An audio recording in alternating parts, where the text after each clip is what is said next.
Welcome to our Park City Market Talk webinar for July 2021. I'm Ron Wilstein, a broker at Keller Williams Luxury Properties, and I want to cover four important topics with you today. For those who have never enjoyed Park City during the summer, I want to share with you what summer is like in the park. And then we'll look back at Park City's COVID recovery, since it's about a year since we really started figuring out we were in the middle of a pandemic. Then we want to look at Park City's real estate sales and prices, and finally, Park City's next resort, Mayflower Mountain Resort. I've been living in Park City for over 33 years, and I'd been coming up here as a kid for about 20 years, but I never came during the summer, and the summers are indeed terrific. Lots of activities, hiking, biking, you name it, and it's definitely worth checking out if you've never done it. We have our nearby Jornell Reservoir for lots of water activities. We've got Deer Valley Music Festival, and the Utah Symphony is here. And if you want to know their schedule, you can go to deervalleymusicfestival.org. You can also head over to the Park City Resort, and there's summer concerts there at the base of Canyons Village. Lots of activity there. Their schedule is posted on BuyParkCity.com. And let's not forget about the Park City Sunday Market, June through September, with a couple weekends in August that it will be closed due to other activities in Park City. Let's not forget about the Kimball Arts Festival. It's back here after its COVID sabbatical last year, Friday, August 6th through Sunday, August 8th. So lots of activities here in the summer. Check out the resorts websites, BuyParkCity.com for the latest update there, DeerValley.com, and WoodwardParkCity.com. Those who follow our Park City Market Talk webinars or read our Park City Link newsletter know that in July of 2020 I introduced this timeline, and it was my attempt to try to figure out and give you some input as to where the market's likely to go. None of us, of course, have ever gone through a pandemic. We got hit in mid-March that shut down Park City, its resorts, everything.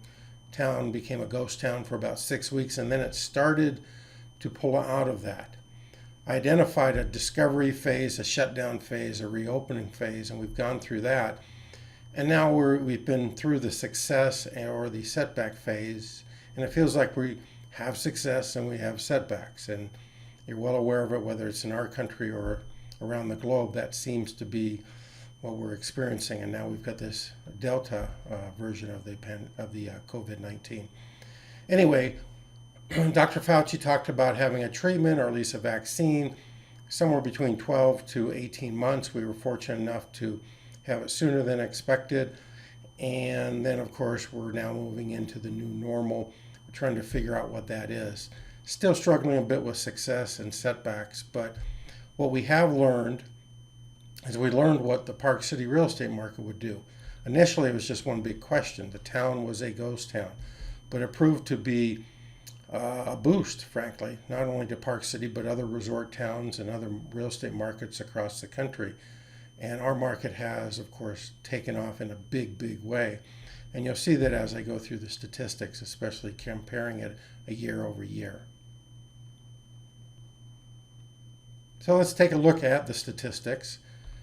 Over the past year, there's been 2,598 sales.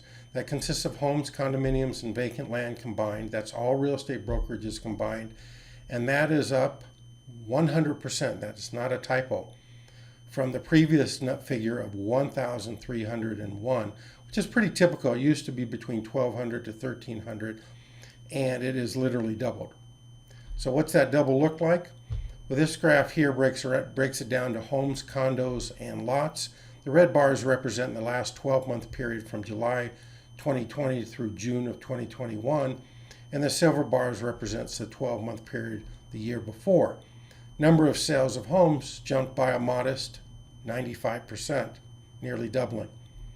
The condos increased by 79% from 686 to 1,229, and lots jumped 243%. Now, we don't have as much land here, especially compared to homes and condos, but it jumped from 120 sales to 411.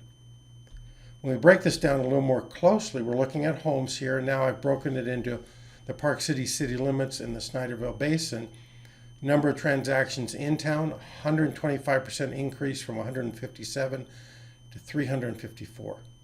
81% increase in the Snyderville Basin from 334 to 604. Oh my gosh, the market just took off. Condominiums, 91% increase, climbing up to 583 from the previous 305, and a 70% increase in the Snyderville Basin from 381 to 646. People could not get their hands on Park City real estate fast enough. Prices naturally rose, and we'll look at that in a moment. Here's vacant land. We don't have that much land, especially in the Park City city limits. Somehow it would scratch together, and our sales jumped 205% from 20 all the way up to 61, and 250% in the Snyderville Basin from 100 sales to 350 sales. That's over a 12-month period. So these graphs are telling you up, up, up goes the arrow. Sales increased in every category. Now let's take a look at prices. Of course, we all want to know what's happening with prices, and they climb too. How about this for appreciation? Inside the city limits, Park City rose by 39%. Medium sold price was $2,010,000, climbed to $2.8 million in the city limits. Rose from $1,283,750, up 35% to $1,750,000. So the prices just went up, up, up. Condos, same thing. We're seeing a 52% increase in values in the city limits from a median price of $790,000 to $1.2 million. And actually a drop in the Snyderville Basin by 13% from $695,000 to $605,000. Now the reason for that is not because of a lack of interest in the values of condos in the Snyderville Basin were declining. It really is a reflection on what was available to be purchased. And the reality was they were smaller units, fewer bedrooms and bathrooms, and therefore they were simply at lower prices. So it doesn't reflect a lack of interest in condos in the Snyderville Basin, but a lack of inventory and a higher price point. For land, we saw a similar thing for the same reasons in Park City. Dropped 18% from $1,467,500 to $1,200,000. But again, limited supply. We saw a lot more lots sold, but they were less expensive lots. So you see the price figure drop. Not necessarily the case in the Snyderville Basin. Climbed 29% from $505,000 median price to $650,000 median price. So again, these graphs point to one clear thing, and that is prices went up, and they went as high as 52% year over year appreciation based upon median sold price. That's really something. Last thing I want to share with you statistically is the average time on the market. And these are homes we're looking at, and we're looking at 6 months comparison, not 12 months. Last 6 months, 64 days, so about 2 months, that's start to finish to a closing. Before that, it was 90 days, which was a record. In the past, we had seen 120 days, sometimes 150 days. It's just a short time on the market because there's little inventory. Buyers have to come in very strong with strong prices, strong terms, and sometimes those terms are a fast closing. So that's our Park City real estate market. Well, it's been some time since we've talked about the Mayflower Mountain Resort. And just to trigger your memory, I want to start by showing you a segment out of a video, and I'll let you have the link at the end if you want to watch the whole video.